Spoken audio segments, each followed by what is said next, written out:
अस्सलाम वालेकुम। प्रोग्राम दस्तक में मैं हूं आपका होस्ट मंसूर खान। नाज़रीन, इस वक्त दुनिया भर की जो सूरत हाल है, यकीनन जो है इससे पहले हमने ऐसी सूरत हाल नहीं देखी और मुसलसल जो है इस वबा के बायस पूरी दुनिया जो है मुख्तलिफ़ किस्म की मुश्किलात का शिकार है। और तरक्की पजीर ममालिक की अगर बात कर ली जाए तो मुतअद्दिद ऐसे मसाइल हैं, क्योंकि डेवलप कंट्रीज़ में जो जहाँ इस वबा ने जो है वो अपने पंजे गाड़े, उसके साथ साथ हमने देखा कि वो ममालिक इतनी इस्तात रखते थे कि अपने अपने एक एक शहरी को जो है वो अकोमोडेट करने की जो है वो इस्तात के साथ साथ आज मामला जो है वो बेहतरी की तरफ जा रहे हैं। जबकि हमने देखा कि वहाँ बड़ी वाज़े और बड़ी तादाद में जो है वो इस मौलिक वबा के बायस जो है वो लोगों को परेशानी का सामना करना पड़ा। जबकि मईशत का पहिया जो है वो भी पूरी दुनिया में जो है वो इस वबा के बाद हम देखते हैं कि वो बुरी तरह जो है वो मुश्किलात का शिकार है। और जबकि तरक्की पजीर ममालिक की अगर बात कर ली जाए, बिलखुसूस पाकिस्तान की अगर बात कर ली जाए, तो पाकिस्तान की जो मुश्किलात हैं वो मुख्तलिफ़ किस्म की और ऐसे नए इशूज़ हैं कि जो इस वबा के बाद जो है वो जनरेट हुए हैं और उसको एड्रेस करने के हवाले से ताहम ऐसी सूरत हाल हमारे सामने नहीं है कि इसको किसी भी सूरत जो है वो इन इशूज़ को जो है वो एड्रेस करने के लिए हुकूमत या जो इदारे हैं वो अपना कोई वाज़े किरदार अदा कर सके हो। ना सिर्फ जो दीगर इशूज़ आ रहे हैं बल्कि कोरोना वायरस की भी अगर बात कर ली जाए तो ताहाल वफाक के दरमियान और सूबों के माबैन जो है कोई ऐसी मुस्तहकम कोई वाज़े हिकमत अमली जो है वो तय नहीं की जा सकी है कि जिसके बाइस जो है वो ये तय किया जा सके कि ये वायरस जो है वो कितने अरसे में जो है वो आप इसको टेकल डाउन कर सकेंगे और उसके साथ साथ क्या इसका हर्जाना भुगतना पड़ेगा, क्या उसका मैकेनिज्म होगा। क्या कल हमारे साथ प्रोग्राम में डॉक्टर अताउर रहमान मौजूद थे जिन्होंने बड़ा वाज़े अंदिया दिया कि आज भी ऐसी मुतादिद मशीनें जो है वो मुख्तलिफ इदारों में मौजूद है कि जिसको हम यूटिलाइज़ कर सकते हैं। लेकिन इसके बावजूद जो है मतलब जो सूरत हाल है इस वक्त हुक्मरानों की और हुकूमत की, तो उसमें बड़ा वाज़े एक ये बड़ा अहम इंकशाफ था कि मशीनें होने के बावजूद हम चीज़ों को यूटिलाइज़ नहीं कर पा रहे हैं। तो यानी कि मिसमैनेजमेंट जिसका फुकदान या जिसका जो एक पाकिस्तान के अंदर बड़ा वाज़े तौर पर नज़र आता है, ना सिर्फ सियासी सतह पर हम ये मिसमैनेजमेंट देखते हैं बल्कि उसके साथ साथ इस मौलिक वज़ से निमटने के लिए जो एक मुनासिब कौम एक जज्बा नज़र आना चाहिए था वो उसमें भी बड़ा फुकदान है। आज भी जो है वो सियासी चपकली जो है वो हमें मुख्तलिफ मौज़ूआत पे मुख्तलिफ हालात में नज़र आती है। जबकि दूसरी तरफ जो इशारे मिल रहे हैं या जो ताजिर बिरादरी से, कारोबारी हजरात से, या जब ग्राउंड रियलिटी की बात की जाए तो वो बिल्कुल मुख्तलिफ है। ज़मीनी हक़ाइक़ ये बताते हैं कि ये हालात जो है वो यकसा एक जैसे नहीं रह सकते। आज आपने किसी हद तक एक तबके को जो है वो अकोमोडेट कर दिया है राशन पहुँचा के, हुकूमत की तरफ से या मुखय्यर हजरात की तरफ से एक मैकेनिज्म डेवलप हुआ और उसके बाद मुखय्यर हजरात को जो है बड़ी हद तक अकोमोडेट कर दिया गया। लेकिन एक तबका है जो आज भी मुश्किलात का शिकार है और वो यकीनन कारोबारी तबका है या वो तबका जिसको सफ़ेद पोश तबका कहा जाता है। आज मुश्किल तरीन वक्त से गुजर रहा है, लेकिन हुकूमत की जानिब से ताहाल कोई ऐसा मैकेनिज्म नहीं बताया गया जिसके बाद हम ये फैसला कर सकें कि ये कितने अरसे की ये ड्राइव होगी और इसके बाद इससे कैसे निकला जाएगा, माशी सूरत हाल क्या होगी, बिलखुसूस पाकिस्तान जैसे मुल्क में जहाँ ऑलरेडी जो सूरत हाल थी, मतलब इस कोरोना वायरस से पहले भी पाकिस्तान की माशी सूरत हाल कुछ अच्छी नहीं थी। ये आज हमारे प्रोग्राम का जो है वो मौजू होगा और इस पर बात करने के लिए हमारे साथ मौजूद हैं माहिर माशियात हैं डॉक्टर सलमान शाह हमारे साथ मौजूद होंगे और उनके साथ साथ एक और माहिर माशियात डॉक्टर कैसर बंगाली साहब भी हमारे साथ मौजूद होंगे। जबकि इन्हीं हालात का जो पॉलिटिकल जो एक एनालिसिस के लिए हमारे साथ मौजूद होंगी शर्मिला फारूकी साहिबा पाकिस्तान पीपल्स पार्टी से, और उनके साथ साथ हमारे साथ मौजूद हैं शौकत बसरा साहब, तर्जुमानी करेंगे पाकिस्तान तहरीक इंसाफ की।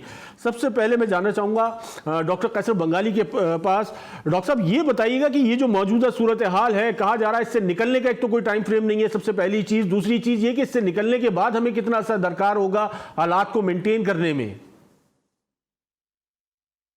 निकलने का टाइम फ्रेम तो इस वक्त कोई भी नहीं बता सकता है, लेकिन जितना सख्त हम लॉकडाउन करेंगे उतनी जल्दी हम इसको निकल पाएंगे।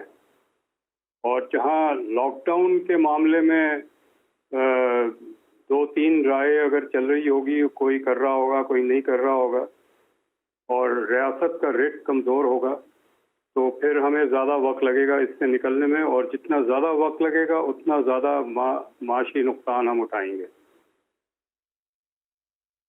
डॉक्टर साहब, लेकिन अभी जो मौजूदा जो लॉकडाउन की सूरत हाल है वो तो ऐसा लगता है सिर्फ इकोनॉमी के इर्द गिर्द जो है वो ये लॉकडाउन घूम रहा है, मतलब कारोबारी तबका जो है वो परेशान है। बाकी जो दीगर सूरत हाल है, मतलब कच्ची आबादियों का हवाला दिया जाता है, उसके अलावा अगर SOPs भी तय की जाती हैं कारोबारी तबके के लिए तो वहां जो है वो जम्मे गफीर नजर आना शुरू हो जाता है। तो इन मुमकिन हालात में आप समझते हैं कि हम इस वबा से जो है वो निजात पाएंगे?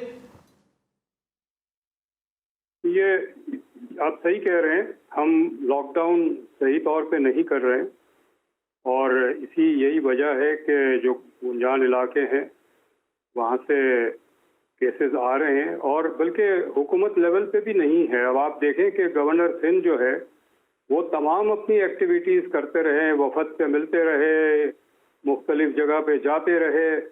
उनको एहसास होना चाहिए था कि एक बहुत ख़तरनाक सिचुएशन से गुजर रहे हैं और जब मुल्क के लीडरान नहीं फॉलो करेंगे जो लॉकडाउन के उसूल हैं, SOPs हैं, तो फिर आवाम कैसे करेंगे। अब गवर्नर खुद कोरोना वायरस के शिकार होकर बैठे हुए हैं। डॉक्टर साहब, लेकिन अभी ये जो मौजूदा सूरत हाल है इकोनॉमी के, कल हमारे साथ ताजिर बरादरी के एक रिप्रेजेंटेटिव जो प्रोग्राम में थे, उन्होंने कहा कि कुछ अरसा इसी तरीके से अगर और गुजरता है, कोई मैकेनिज्म नहीं बनता है, तो अवाम के हाथ जो है वो हुक्मरानों के गिरबानों में होंगे। लेकिन जब तक ये तय कर ले, ताजिर भी तय कर ले कि वायरस से मरना है या बेरोजगारी का सामना करना है। जिंदा होंगे तो आगे मईशत चलेगी, जिंदा होंगे तो कारखाने चलेंगे और दुकानें चलेगी। ये इस वक्त ये रोने का वक्त नहीं है कि कारोबार बंद हो गया है। इस वक्त ये रोने का वक्त है कि अमवात को रोका जाए, इसकी बीमारी को रोका जाए और फिर उस वक्त ही बहाल हो सकता है। हम जिंदा होंगे तो मईशत को दोबारा जिंदा करेंगे।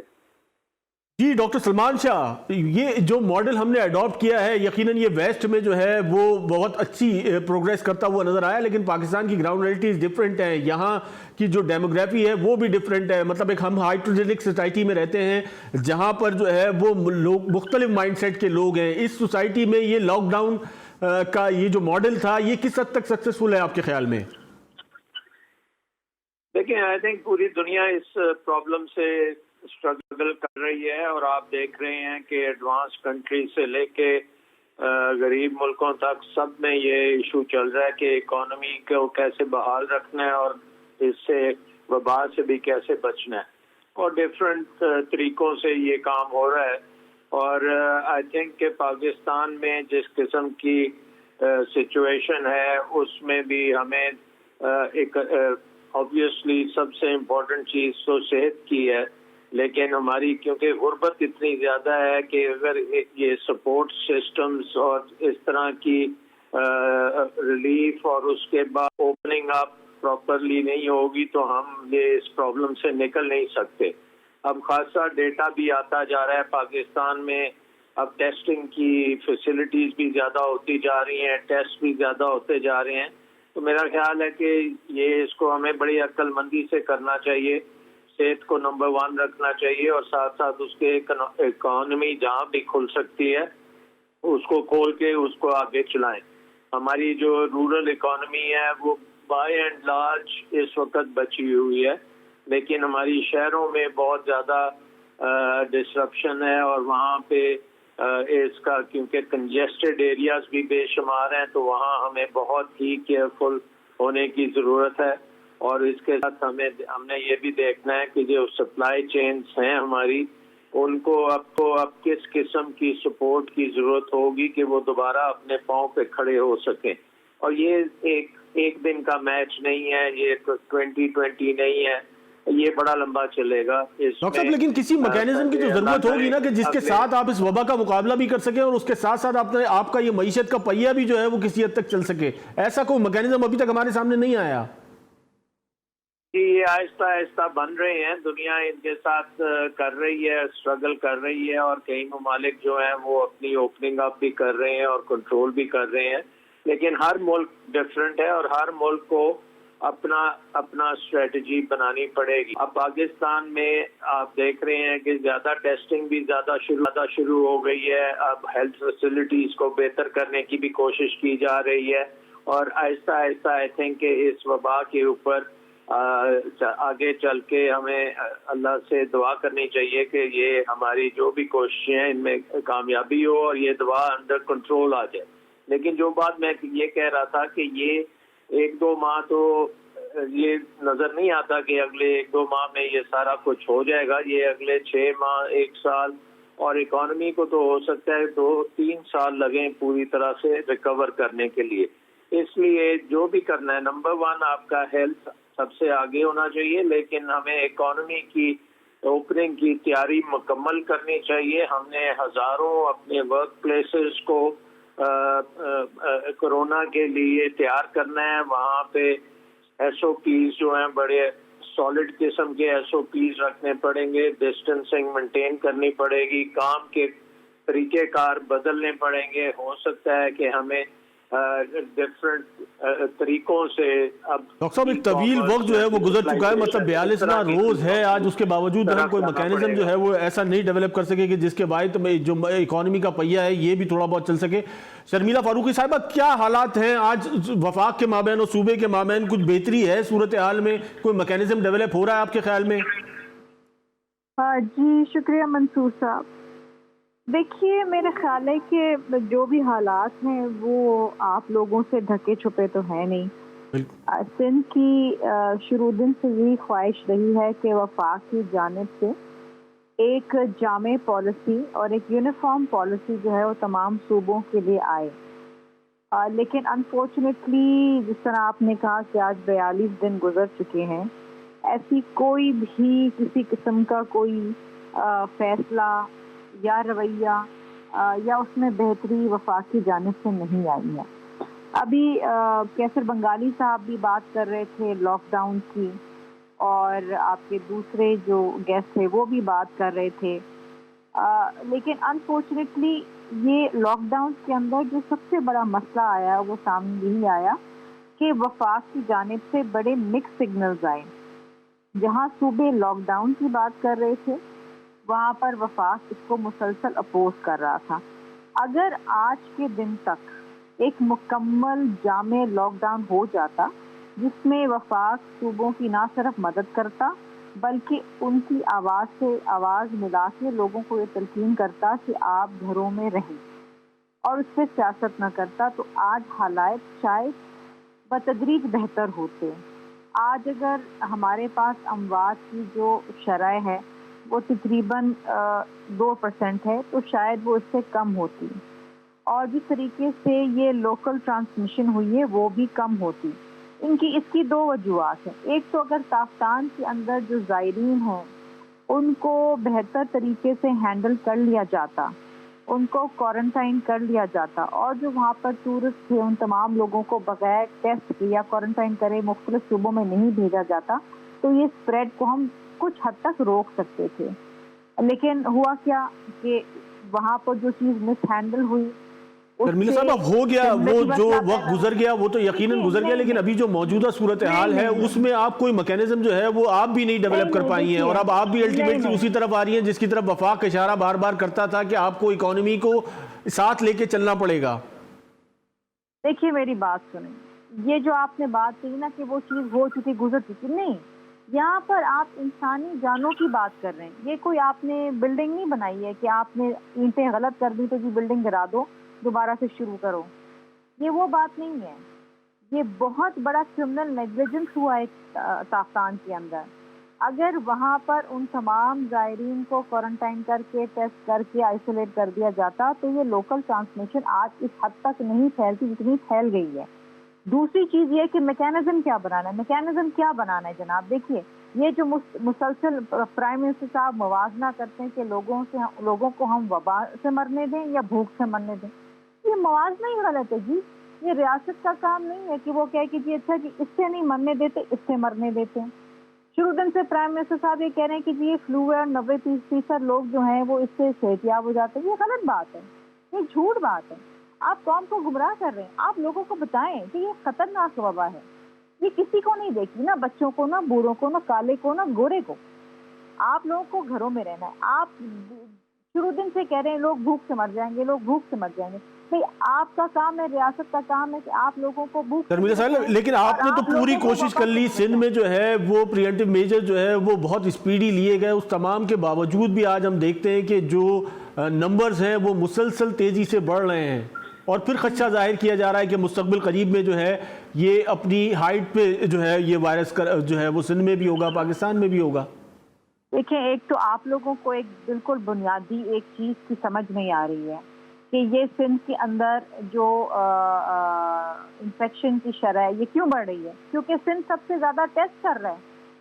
सिंध में आज भी 4000 टेस्ट हुए हैं। पंजाब में, खैबर पख्तूनख्वा में, बलूचिस्तान के अंदर बहुत कम टेस्ट हो रहे हैं। जितने टेस्ट आप करते जाएंगे उतने पॉजिटिव केसेस आपके सामने आएंगे। अगर आप दिन में 500 टेस्ट करेंगे तो आपके पास 50 केसेस सामने आएंगे पॉजिटिव। अगर आप 4000 करेंगे तो आपके सामने 250 केसेस, 300 केसेस सामने आएंगे। इसीलिए वर्ल्ड हेल्थ ऑर्गेनाइजेशन ये कहती है कि अगर आपने इस पेंडेमिक की स्प्रेड को रोकना है तो आप टेस्ट करें और जितने पॉजिटिव केसेस हैं उनको आइसोलेट करते जाएं ताकि वो अपनी स्प्रेड को रोकें। तो ये अच्छी बात है एक तरीके से कि सिंध आइडेंटिफाई करता जा रहा है कि कितने लोग पॉजिटिव हैं और उनको आइसोलेट और क्वारंटाइन करता जा रहा है। देखिए, जिम्बाब्वे जैसे मुल्क के अंदर एक भी केस सामने नहीं आया क्योंकि उनके पास टेस्टिंग फैसिलिटी नहीं है। तो आप ये कह सकते हैं कि जी वहाँ पर तो किसी को वबा लगी नहीं है, वहाँ पर होंगे लेकिन परमीर साहब, ये खदशा तो पाकिस्तान में भी जो है वो बहुत ज़्यादा जाहिर किया जा रहा है कि जिस तेज़ी से आप ये टेस्टिंग कैपेबिलिटी बढ़ाती जाएंगे उस तेज़ी से जो है वो जो मरीज़ हैं वो भी जो है वो आपके सामने आते चले जाएंगे। मैं बसरा साहब से एक मुख्तसर से ब्रेक के बाद दोबारा हाजिर होता हूँ। बसरा साहब से जानेंगे ये कोऑर्डिनेशन आज तक जो है ये लकुनास क्यों है, क्यों ये फुकदान जो है वो ख़त्म नहीं होने जा रहा और ये हालात जो है इसमें किसी किस्म की कोई बेहतरी सियासी सतह पर नज़र नहीं आ रही है। एक मुख्तसर सा ब्रेक लेते हैं, ब्रेक के बाद दोबारा हाजिर होते हैं।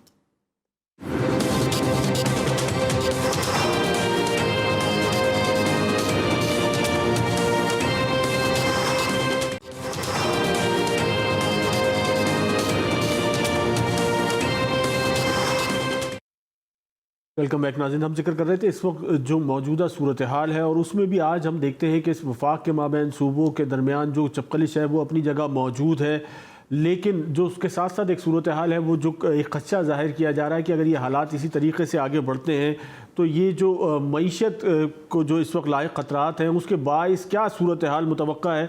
यही सवाल जो है वो हम शौकत बसरा साहब के पास जो है ब्रेक पे जाने से पहले छोड़ के गए थे। शौकत साहब, उससे पहले मैं डॉक्टर कैसर बंगाली के पास, ज़रा वक्त मुख्तसर है, इनको कहीं और ज्वाइन करना है।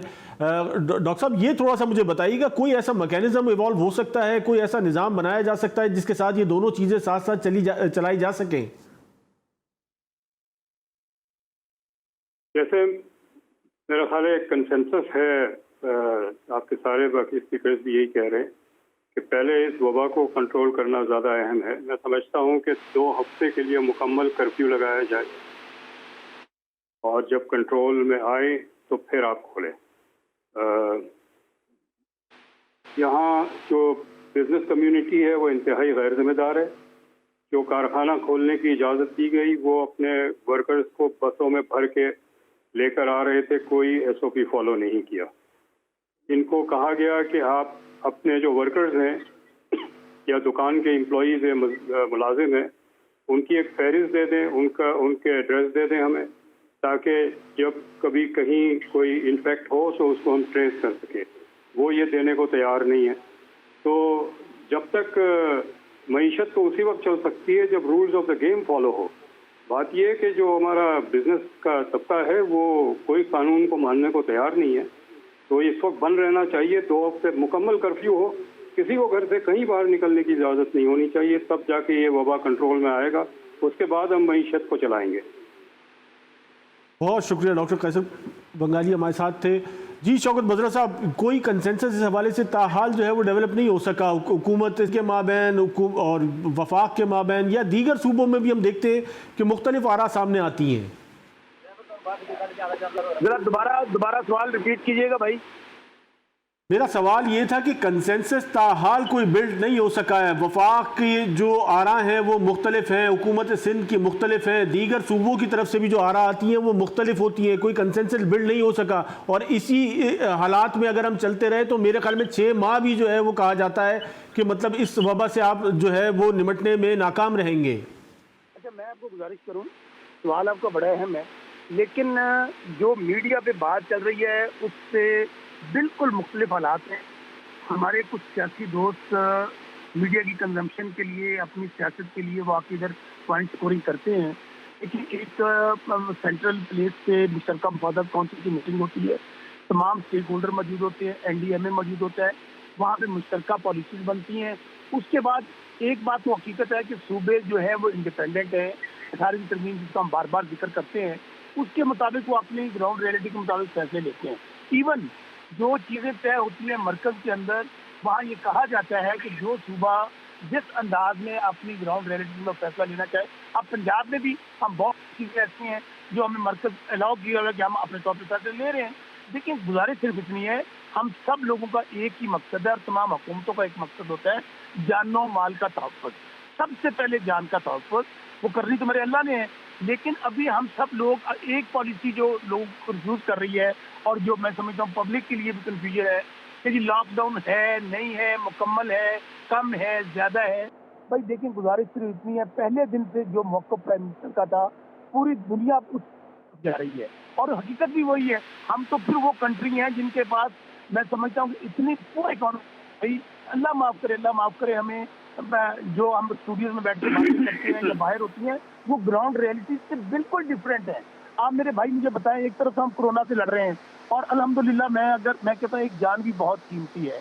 अगर आप इसको कंपेयर करते हैं ममालिक के साथ, जहाँ पे कहते हैं जी शायद उनकी टेक्नोलॉजी तो उन्होंने वो दुनिया फतह कर ली, चांद तक पहुँच गए, आज कीड़े मकोड़ों की तरह वहाँ लोग मर रहे हैं, वहाँ भूख भी है, लोग सड़कों पर आए हुए हैं, और हमारे यहाँ पे अल्हम्दुलिल्लाह मैं समझता हूँ हालात कुछ होते हैं। डॉक्टर साहब, यही तो बड़ा अहम सवाल है कि आपको इतना बेहतरीन स्पेस मिला, उसके बावजूद आप कोई मैकेनिज्म नहीं कोई इवॉल्व कर सके। आज भी जो है वो सियासी चपकलिश बाकी है। देखिए, वो तो सियासी जमातें अलग अलग हैं। अगर मैं ये कहूँ कि हर चीज़ आइडियल है और हर चीज़ इकट्ठिया होनी, तो यही चाहिए था कि एक भी इख्तलाफी बात बाहर नहीं आनी चाहिए थी, ताकि आज इन बातों का मौका ना मिलता। लेकिन इसके बावजूद मैं फिर कह रहा हूँ कि सूबा सिंध है, मैं उनको अप्रिशिएट करता हूँ जिन दोस्तों ने, प्राइम मिनिस्टर ने इसका नोटिस लिया था कि हमें इख्तलाफी बातें नहीं करनी चाहिए, खा वो हमारी पार्टी की तरफ से हो रही हैं तो खा हो रही हैं किसी और पार्टी की तरफ से। हम सब लोगों की कॉन्सेंट्रेशन पहली और आखिरी यही होनी चाहिए कि हमने अपने लोगों को किस तरह तहफ़्फ़ुज़ फराहम करना है, किस तरह फैसिलिटेट करना है, किस तरह हम उनके लिए बेहतर से बेहतर मेडिकल फैसिलिटीज़ प्रोवाइड कर सकते हैं, उसके ऊपर हमें काम करना चाहिए। और अगली बात यह है, देखिए गुजारिश ये है कि जो राशन है और जो गरीब बंदों तक पहुंचना है वो भी एक बहुत बड़ा मसला बना हुआ है, जो हमारे लिए ग्राउंड रियलिटी है। वो भी आज 1.25 महीना होने के करीब है। उन लोगों को पूछें जाके जो सुबह दिहाड़ी पे जाते हैं, जो मेहनत मजदूरी करते हैं, शाम को अपने बच्चों का पेट पालते हैं। हुकूमत अपने तय ये मुकम्मल नहीं कर सकती अनटिल पूरी आवाम इसमें ऑन बोर्ड ना हो। वो लोग जिनको अल्लाह ने इस्तात दी है, ताकत दी है, वो अपना रोल प्ले कर रहे हैं और डालने की जरूरत है। मीडिया का अपना रोल है, तो ये इस बात को आप इस अंदाज में ना करें कि कंसेंसस नहीं हुआ, परेशानी है, हुकूमतें जो है मुखालफत कर रही हैं। अगर कहीं कोई मुखालफत कर भी रहा है तो मैं समझता हूँ मीडिया को पॉजिटिव रोल प्ले करते हुए सबको अपना रोल प्ले करना चाहिए और पॉजिटिव अंदाज में चीज़ों को आगे लेके जाना चाहिए। डॉक्टर साहब, बिल्कुल मीडिया को अपना किरदार या पॉजिटिव किरदार जो है वो सबकी तरफ से अदा होना चाहिए, लेकिन एक चीज़ें जो बड़ी वाज़े तौर पे आपके सामने हैं उसके हवाले से अगर नहीं मीडिया आवाज़ उठाता है तो फिर जिम्मेदारी कहीं ना कहीं मीडिया पे भी आयद होती है, क्योंकि हम देख रहे हैं कि इस वक्त तक जो सूरत हाल है, लॉकडाउन है, लेकिन लॉकडाउन में लॉकडाउन भी नहीं नज़र आता हमें। देखिए, वो बात मैं आपको पहले कह रहा हूँ कि हमारी पहले दिन से कॉन्सेंट्रेशन ये है कि अभी आप देखें रमज़ान चल रहा है। मेरा इलाका है साउथ पंजाब, डिस्ट्रिक्ट बहावल नगर में। लोग ज़बरदस्ती दुकानें खोलने पे आ गए हैं। लोग आप रमज़ान मुबारक में मुझे 24 घंटे जो फ़ोन आते हैं ना मेरे इलाके से, वो पता है क्या आते हैं जी? वो जी डबल सवारी में लोगों को पकड़ लिया, वो जी दुकान खोली थी वहाँ पे ज़बरदस्ती उन्होंने आके पुलिस ने काबू कर लिया, 4 बंदे खड़े तुमने पकड़ लिया। अब देखिए, लोगों को बार बार यही कह रहे हैं, अब हम डंडे के जरिए, थानों के जरिए, जेलों के जरिए तो इस पे अमल नहीं करवा सकते। बड़ी साफ सी बात है, चीज़ें ऐसी हैं कि जो अल्लाह ना करे मैं कह रहा हूँ कि कोरोना से बचते बचते अगर हम भूख की जंग शुरू हो गई ना, या गली बाजारों के अंदर लोग यहाँ पर खाना जंगी के हालात हो जाएंगे। भाई मैं वो यही था शौकत बसरा साहब, यही था वो बुनियादी सवाल जो मैं तमाम तर जो पार्टिसिपेंट हैं उनके गोशगुजार कर रहा हूँ। डॉक्टर सलमान साहब, यही वो सवाल है बुनियादी तौर पे, अगर आप इसका कोई मैकेनिज्म नहीं इवॉल्व कर सके, कोई ऐसा निज़ाम नहीं ला सके, तो यकीनन ये हालात जो है वो खराबी की तरफ जा सकते हैं। और बड़ा वाज़ेह अंदिये जो है वो इस हवाले से दिए जा रहे हैं कि खाना जंगी, खून रेजी, लॉ एंड ऑर्डर की सिचुएशन, ये सब हो सकता है। देखिए, ये एक तो ये मैं आपको कहूँगा कि ये डिबेट पूरी दुनिया में, सिर्फ पाकिस्तान में नहीं है। दूसरा मैं आपको एग्जांपल देता हूँ न्यूयॉर्क का, जहाँ पे 20 हजारों लोग जो हैं वो वफात कर गए हैं इस डिजीज की वजह से। और उनके आप देख रहे हैं कि प्रेसिडेंट ट्रंप और गवर्नर कोमो में भी हर वक्त ये बहस रहती है, लेकिन अब न्यूयॉर्क ने भी ओपन अप कर दी है। हालांकि वहाँ 20 हजारों लोग मर रहे हैं, अस्पताल उनके भरे हुए हैं और बेशुमार वहाँ पे इन्फेक्शन है, लेकिन न्यूयॉर्क ने अपनी कंस्ट्रक्शन इंडस्ट्री को खोल दिया है और न्यूयॉर्क के गवर्नर कह रहे हैं कि हम एक एक करके ये सारी इकोनॉमिक एक्टिविटी शुरू करेंगे। बात ये है कि वो एक अमीर मुल्क है, पाकिस्तान जो है ये अपने एनवायरनमेंट में हमारी अभी तक माशाल्लाह से बहुत बेहतर जा रहे हैं रिजल्ट्स, और हमें इकोनॉमिकली खोलना भी बहुत ज़रूरी है। और ये हकीकत है कि हमारे जो घर हैं उनमें 10-10 लोग, 12-12 लोग एक छोटे छोटे 1-2 कमरे वाले घर में रहते हैं और उनको इंडेफिनेटली आप लॉकडाउन में नहीं रख सकते। तो आपको बड़ी केयरफुली और बड़ी एहतियात के साथ ये सारे काम करने हैं। लोग क्रिटिसाइज भी करेंगे और दोनों साइडों पे क्रिटिसिज्म होती है, लेकिन आपने इस वबा से कम्पीट करना है। अब एक दूसरी बात ये है कि अब क्योंकि ये वैल्यू चेन्स हैं, इनको मेंटेन करना है। सबसे इम्पोर्टेंट वैल्यू चेन खुराक की है। अगर खुराक आपको नहीं मिलेगी तो आप क्या करेंगे? सो खुराक की वैल्यू चेन को, उसकी सप्लाई चेन को आपको खोलना पड़ेगा। इसके बाद आपकी दवाइयाँ हैं, आपकी फार्मास्यूटिकल्स हैं, आपका पानी है, आपकी और बड़ी क्रिटिकल इंग्रेडिएंट्स हैं जो जिनको आपको बहाल करना पड़ेगा। उसके बाद फिर कपड़े का भी ज़रूरी है कि आपके लिबास, आपके मास्क, आपके वेंटिलेटर्स, ये सारी चीज़ें किसी ने बनानी है, उनको फैक्ट्रियों में जाना पड़ेगा। और ये जो आपकी उसके बाद एक्सपोर्ट्स आपको ज़रूरी हैं, क्योंकि अगर आप एक्सपोर्ट्स नहीं करेंगे तो आपको ज़रूरी चीज़ें जो मसलन दवाइयाँ चाहिए या आपको मेडिकल इक्विपमेंट चाहिए, वो कहाँ से आप लेके आएंगे? और इसको फिर थोड़ा सा लंबे अरसे में देखते हैं कि अभी तो हुकूमत आपको पता है कि बड़े बड़े पैकेजेस दे रही है, अरबों खरबों के उसने ग्रांट्स दी हैं और वो एहसास प्रोग्राम है और लोगों को फैक्ट्रियां खोलने के लिए लोन्स दिए जा रहे हैं। इस तरह का कभी लेकिन उस ऑर्गेनाइज किसी सोसाइटी से हम पाकिस्तान को कहाँ कंपेयर कर सकते हैं? यहाँ बकौल आपके कि जैसी नहीं, हम बिल्कुल उससे उनके साथ साथ मिल के दुनिया में जिस तरह से खर्चे हो रहे हैं उसी हिसाब से पाकिस्तान का भी GDP के मुकाबले में बाकायदा हम उसके मुताबिक खर्च कर रहे हैं और आगे चल के और भी करेंगे। और गवर्नमेंट ने भी कहा है, प्राइम मिनिस्टर ने भी कहा है, चीफ मिनिस्टर ने भी कहा है, जो कुछ भी चाहिए होगा लोगों को हम सपोर्ट करेंगे। आज आपने देखा है कि अमेरिका में भी उन्होंने 2000 अरब डॉलर का पैकेज दिया। अब वो कह रहे हैं वो अब उसको 3000 अरब तक लेके जाएंगे। सो इसी तरह पाकिस्तान भी अपने GDP के मुताबिक स्पेंडिंग कर रहा है और ये प्रोग्राम चलाता जाएगा। और जाहिर है कि पाकिस्तान जो है एक बड़ा मुल्क है, पाकिस्तान में बेशुमार एक्टिविटी होती है, इकोनॉमिक एक्टिविटी है, बहुत हमारी 60% आबादी यंग है, वो काम कर सकती है और हम इस तरह के सिस्टम डिज़ाइन कर सकते हैं जिससे हम अपनी बचत भी कर सकते हैं और इकोनॉमी को भी चला सकते हैं। एग्जैक्टली डॉक्टर साहब, यही सवाल था कि हम ऐसा कोई सिस्टम जो है जिसको डिजाइन कर लिया जाए कि जिसके साथ साथ हम कोरोना वायरस का भी जो है वो मुकाबला कर सके और उसके साथ साथ इकोनॉमी का पहिया भी चल सके। शर्मिला, यही इसी नुक्ते पे असल में हमारा फोकस है। ये दोनों चीजें आपको करनी है बिल्कुल, और ये गवर्नमेंट इसी के ऊपर काम कर रही है। और आप ये भी देख रहे हैं कि चीन से इतनी हमारी इक्विपमेंट आ रही है, हमारे लेकिन डॉक्टर साहब उसके साथ साथ मिसमैनेजमेंट का अंसर जो है वो बड़ा वाजे है। मतलब SOPs को जो यहाँ दी जाती हैं उसको फॉलो करना जो है वो एक सवालिया निशान बन जाता है। शर्मिला, इसके लिए क्या कोई मैकेनिज्म ऐसा इवॉल्व होगा? ये मशीनरी जो पुलिस रेंजर्स की आपने लॉ एनफोर्सेस की वहां लगाई हुई है, इसको इस मैकेनिज्म इवॉल्व करने के साथ इस निजाम को चलाने के लिए लगाया जा सके? जी, ये बिल्कुल आई थिंक वक्त के साथ साथ आप देखते जा रहे हैं, SOPs भी बेहतर होते जा रहे हैं, उनकी इन्फोर्समेंट भी बेहतर है और लोगों को अवेयरनेस बहुत आती जा रही है। आई थिंक मीडिया का जो एक अच्छा रोल है वो ये है कि लोगों में अवेयरनेस बहुत है और हमारे देहाती इलाकों में भी अवेयरनेस आ गई है, शहरों में भी अवेयरनेस आ रही है। और बच्चों में भी अवेयरनेस है, बूढ़ों में भी, सब में अवेयरनेस है। ये नहीं आप कह सकते कि किसी को पता नहीं है कि ये क्या हो रहा है, सबको पता है, लेकिन उन्होंने अपनी इकोनॉमिक एग्जिस्टेंस को भी चलाना है और अपनी सेहत को भी बचाना है, और उसी में से हमारे सॉल्यूशंस निकलेंगे।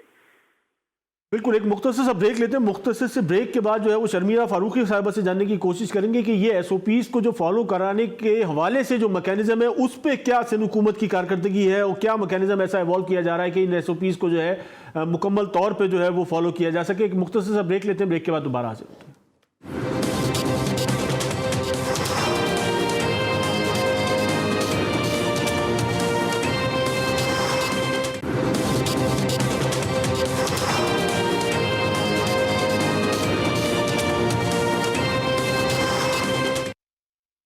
वेलकम बैक नाज़रीन। हम ब्रेक पे जाने से पहले जिक्र कर रहे थे कि एक ऐसे मैकेनिज़्म की ज़रूरत है कि जिसके तहत जो है वो इस कोरोना वायरस का जो मुकाबला भी किया जा सके और उसके साथ साथ जो है जो इकॉनमी का पहिया है उसको भी जो है वो चलाया जा सके। और हम देख रहे हैं कि मुसलसल जो है इस हवाले से जो है मज़ाकरात का सिलसिला जारी है, कारोबारी जो तबका है उसके दरमियान हुकूमतों के माबैन, लेकिन ताहाल मैकेनिज़्म को फॉलो करने के हवाले से, उस SOPs को फॉलो करने के हवाले से कोई पेशरफ्त हमारे सामने नहीं नज़र आ सकी है। शर्मिला फारूकी साहब, आपके ख्याल में कोई इस हवाले से कोई काम हो रहा है कि ये SOPs को फॉलो करने के लिए कोई ऐसी फोर्स तरतीब दी जाए कि तमाम तर जो सिलसिला है ये उसी तरीके से चल सके जिस तरीके से जो है वो SOPs तय हो पा रही हैं? देखिए, मैं आप भी इस बात को समझते हैं और मैं भी इस बात को समझती हूँ कि हमारे यहाँ लोगों को ना इतनी अवेयरनेस है और ना वो इसको इतना सीरियसली अब भी ले रहे हैं कि ये वबा वाकई ख़तरनाक है और ये जिस तेज़ी से फैल रही है वो वक्त दूर नहीं है कि जिस तरह प्रेडिक्ट किया गया है कि खुदा न खास्ता हर 10वां शख्स पाकिस्तान के अंदर कोरोना पॉजिटिव होगा। तो अब मामलात ये है कि आपने देखा कि पूरे मुल्क में फौज की मदद मांग ली गई थी और फौज आ गई है। वो इसलिए क्योंकि पुलिस को तो आपने देखा होगा, मैं आपको कराची की एक मस्जिद का वाकया बता देती हूँ जो शायद आपने भी देखा होगा मीडिया पे। एक खातून SHO थी जो अपनी ड्यूटी कर रही थी, जुमे की नमाज के हवाले से लोगों को मना कर रही थी कि आप मस्जिद में मजमा ना इकट्ठा करें, तो किस तरीके से मर्दों ने उसको मारा पीटा। तो हमारे यहाँ ये तो एक सोच है कि जो अगर लॉ एनफोर्समेंट एजेंसीज के लोग जो काम भी करते हैं और जो कानून की शिकनी को रोकते भी हैं उनके ऊपर भी धावा बोल दिया जाता है। इसी वजह से फौज को बुलाया गया। मैंने ये पहले अर्ज किया कि ये है कि हम हाइड्रोजेनिक सोसाइटी में रहते हैं, यहाँ के ज़मीनी हक़ाइक़ मुख्तलिफ हैं, यहाँ के हक़ाइक़ के मुताबिक जो है वो आपको कोई पॉलिसी जो है वो लानी होगी। देखिए, पॉलिसी ज़मीनी हक़ाइक़ से तो मुताबिक हमने बनाई है कि एक मुल्क के अंदर एक वबा फैली हुई है और दुनिया भर में जो ममालिक हैं जहाँ पर ये वबा फैली हुई है उनके एक्सपीरियंस से हमने सीखा और देखा। हमारे पास उस वक्त वही एक डेटा मौजूद है जिससे हम कंपेयर कर सकते हैं और दुनिया भर में वो तमाम ममालिक जिन्होंने देर कर दी लॉकडाउन में उनके लोगों को ज़्यादा जानी नुकसान हुआ, जिन्होंने पहले लॉकडाउन कर दिया उनको कुछ फ़ायदा हो गया। इसलिए सिंध ने सबसे पहले लॉकडाउन किया। अब यहाँ पर लोगों को समझाना और घरों में रखना और उनको बावर कराना कि वो गवर्नमेंट के इंस्ट्रक्शन को फॉलो करें, ये आसान काम नहीं। आप भी मंसूर साहब इसको समझते हैं। देखिए, मैं आपको एक छोटा सा एग्जांपल देती हूँ। पिछले अभी कल परसों की बात है कि एयरवाई के इस्लामाबाद ऑफिस के अंदर 8 लोग कोरोना पॉजिटिव हुए और हम ये कई अरसे से कह रहे थे कि जी मीडिया हाउसेस भी अपने जो स्टाफ है और जो अपने जर्नलिस्ट वगैरह हैं उनके हवाले से देखभाल करें और उनको सिक्योर करें कि ये वबा उन तक ना पहुँचे। बहुत से चैनल्स ने तो अपना स्टाफ बहुत कम कर दिया था और वो घरों से बैठ के काम कर रहे थे। तो लेवल ऑफ इंडिया आज भी कुछ ऐसे प्रोग्राम्स हो रहे हैं टीवी के ऊपर जहाँ पर आपने देखा होगा, मैं नाम ही लेना चाहती हूँ कि लोग जा भी रहे हैं, आ भी रहे हैं, बैठे हुए हैं और बड़े शोज हो रहे हैं जो कि नहीं होने चाहिए। गवर्नर साहब पिछले दिनों सिंध के दौरे पे निकले हुए थे और बड़ी गाड़ियां थी, बड़ा मजमा था और BSP सेंटर जा रहे थे और हम मुस्तकिल ये कह रहे थे कि जी ये SOPs वायलेट हो रही हैं और ये सोशल डिस्टेंसिंग को आप निगेट कर रहे हैं और अब देखिए वो कोरोना पॉजिटिव हो गए। तो ये शर्मिला साहब, ये तो ओवरऑल अगर बात कर ली जाए, कराची शहर की बात की जाए तो भी जो है वो हम देखते हैं वो जो फ्री आवर्स हैं उसके अंदर तो हम देख रहे हैं कि वो जम्मे गफीर है, वही सब कुछ है। मतलब इसका आप कैसे फायदा उठाएंगे इस लॉकडाउन का?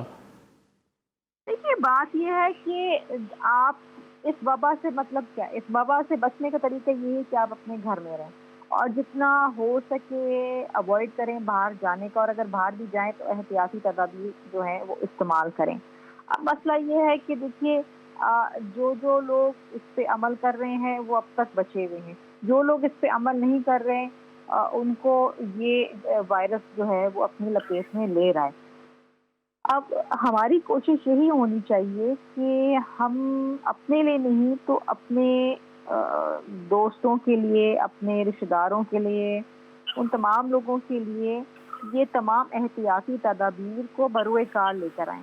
हुकूमत देखिए एक हद तक काम कर सकती है, अगर लोग साथ देंगे तो ये लॉकडाउन जो है वो कामयाब होगा। अगर लोग साथ नहीं देंगे और मुस्तकिल वायलेशन करते रहेंगे तो जाहिर बात है कि कोई हुकूमत कितना ही डंडा चला ले, फौज को बैठा दे, पुलिस वालों को बैठा दे, वो फिर वायलेशन होती रहेंगी। अब जाहिर बात है हुकूमत हर गली में जाके, हर मस्जिद के अंदर तो नहीं निगरानी कर सकती। कुछ लोगों का अपना भी फर्ज होता है, कुछ लोगों को अपनी भी समझ होती है कि देखिए आपने अपने आप को बचाना है, या यहाँ दूसरों की बात नहीं हो रही, आपने अपने आप को, अपने घर वालों को बचाना है। तो आपने ये एहतियाती तदाबीर गवर्नमेंट SOPs शाया कर सकती है और आपको बता सकती है, उनको फॉलो करना एक हद तक आपसे करवा सकते हैं, लेकिन उसके बाद तो ये आपकी अपनी जिम्मेदारी भी बन जाती है ना। जी शौकत बसर साहब, ये जिम्मेदारी कौन लेगा? हुकूमत तो सिर्फ हुकूमत की बात कर ले तो वो तो सिर्फ मतलब आपको एजुकेट करने की हद तक जो है वो शर्मिला साहबा किसी हद तक दुरुस्त फरमा रही है, लेकिन पाकिस्तान में तो ये फार्मूला इस हद तक जो है वो आप अप्लाई कर रहे हैं, ये इस हद तक फ्रूटफुल साबित नहीं हो रहा। देखिए, अभी डॉक्टर साहबा ने बहुत अच्छी बातें की हैं, बहुत कंस्ट्रक्टिव और पॉजिटिव गुफ्तगू की है। मेरे भाई, बात सिर्फ इतनी है, हुकूमत के साथ साथ जब तक लोग जिम्मेदारी का एहसास नहीं करेंगे, लोग इसको ओनरशिप नहीं लेंगे अपनी, लोगों को ये एहसास नहीं होगा कि ये सारा कुछ हुकूमत हमारे लिए कर रही है, हमने अपने आप को बचाना है, अपने खानदान को बचाना है, पाकिस्तान को बचाना है, इसके लिए अवाम का तावन बहुत जरूरी है। मैं तो बताऊँ, आप हालात यहाँ तक हैं कि अगर आप कर्फ्यू भी लगा देंगे ना तो शायद लोग बाज नहीं आएंगे बाहर निकलने से। तो अब लोगों के ऊपर डिपेंड कर रहा है कि लोग जिस तरह तेजी के साथ आप देखें। तो इस तरह शौकत साहब, ये सिर्फ और सिर्फ नुकसान है, जो मईशत को नुकसान होगा, आपके मुल्क को नुकसान होगा, क्योंकि ये जो लॉकडाउन का जो मॉडल इस वक्त पाकिस्तान में अडॉप्ट किया गया, ये तो उस हद तक मतलब करामत नहीं है। मेरे भाई, मेरी बात सुने, गुजारिश ये है कि हमें इसी अंदाज में एक तो ये बात ध्यान में रखें कि अभी इसकी कोई दवाई और कोई वैक्सीन नहीं है, डॉक्टर साहब भी मौजूद है आपके पास, और पता नहीं कब वो आनी है। हमें अब इस कोरोना के साथ जीना सीखना होगा। हमें SOPs के साथ 1 by 1 चीजों में नरमी भी लानी होगी, लोगों को एहतियात भी करनी होगी। अभी आप देखें ना, मीडिया हाउसेस से ज्यादा अवेयरनेस कहीं भी नहीं थी। क्या हुआ यार वही के अंदर? अब क्या उनको, वो जो बैठे हुए लोगों को अवेयर कर रहे हैं, उनके लोग भी इन्फेक्टेड निकल आए हैं। तो कहने का मकसद सिर्फ ये है कि तमाम लोग एहतियाती तदाबीर इस्तेमाल करें, तमाम लोग प्रिकॉशंस लें, हुकूमत के साथ तावन करें, अपने खानदान पे तर्क खाएं, और ये सारी चीजें इकट्ठी होंगी तो मामला बेहतर होंगे मेरे भाई। जी डॉक्टर सलमान शाह साहब। जी देखें, पंजाब में तो हमारी एक बड़ी कॉम्प्रिहेंसिव स्ट्रेटजी आ गई है, राइज पंजाब उसका नाम है। उसके तहत हमने बड़ा कॉम्प्रिहेंसिव हेल्थ का प्रोग्राम दे दिया, बहुत कॉम्प्रिहेंसिव सोशल प्रोटेक्शन का प्रोग्राम दे दिया, और बहुत कॉम्प्रिहेंसिव इकोनॉमी की रिवाइवल और इकोनॉमी की ओपनिंग अप कैसे होगी और कैसे इकोनॉमी में ज्यादा बेहतरी लाई जाएगी, प्रोडक्टिविटी और कम्पेटिटिवनेस कैसे ज्यादा की जाएगी, ताकि जब भी ये हमारी पूरी चेन्स खुलती हैं तो कम अज कम हमारे ऊपर जो कर्जों के बोझ बन चुके हैं उनको भी हम क्लियर कर सकें। जो हमारे हेल्थ के इंफ्रास्ट्रक्चर इस वक्त बहुत कमजोर है, जिसके ऊपर कभी किसी ने फोकस नहीं किया था, उसमें बेहतरी लानी, उसमें लेबोरेटरीज जो हैं वो जो चाहिए इस किस्म की वबा के लिए वो बनानी, अस्पतालों को उसके मुताबिक इक्विप करना, स्कूलों को इक्विप करना कि बच्चों की पढ़ाई जो है वो बेहतरीन तरीके से हो सके और कोरोना से भी बच सकें। सोशल प्रोटेक्शन जो है, जिसमें जो अनएम्प्लॉयड लोग हैं उनके तक कैसे कैश ट्रांसफर्स पहुंचाई जाएं। तो ये एक्टिविटी जो है बड़ी तेजी से पंजाब में हो रही है और हमने दोनों के मुकाबला करना है। हमने वबा का भी मुकाबला करना है और इकोनॉमिक रिवाइवल भी करनी है। डॉक्टर साहब, लेकिन एक रियलिटी तो है ना कि इस वक्त कैश फ्लो जो है वो बिल्कुल रुक सा गया है। ये कैश फ्लो रुकता है तो अल्टीमेटली जो है वो दीगर मसाइल जन्म लेंगे। जी बिल्कुल, उसकी वजह ये है कि इसमें हुकूमत को स्टेप इन करने की जरूरत होती है और आप देख रहे हैं कि जो 1200 अरब का पैकेज है उसके बाद और स्टेट बैंक के 400-500 अरब के वहां से पैकेज आ चुके हैं। इससे अलावा और पैकेजेस आएंगे ताकि लोगों को कॉम्पनसेशन मिल सके और वो अपना एक किस्म का सर्वाइवल मोड में अपना सर्वाइवल कर सकें। उनको घर पे पैसे पहुंचे ताकि वो खाना पीना रहना वो अपना कर सकें जब तक उनकी जो नौकरी है वो बहाल नहीं होती। इसलिए हुकूमत जो है वो IMF का प्रोग्राम इसलिए खत्म है इस वक्त। बहुत शुक्रिया डॉक्टर सलमान साहब ने हमें ज्वाइन किया, शौकत बसरा साहब, शर्मिला फारूकी साहबा और हमें ज्वाइन किया था डॉक्टर कैसर बंगाली साहब ने। आप तमाम हजरात का बहुत शुक्रिया। नाज़रीन, इस वक्त की जो बुनियादी ज़रूरत है वो इसके अलावा और कुछ नहीं है कि कोरोना वायरस की वबा का मुकाबला करने के साथ साथ बहुत ज़रूरी है कि मईशत का पहिया जो है इसको किसी भी तरह से जो है वो किसी हद तक चलाया जा सके ताकि निज़ाम ज़िंदगी और निज़ाम माशरत जो है वो आगे बढ़ सके। इसके साथ साथ प्रोग्राम का वक्त जो है वो अपने अख्तिताम को पहुँचता है। मंसूर खान को इजाज़त दीजिए। अस्सलाम वालेकुम।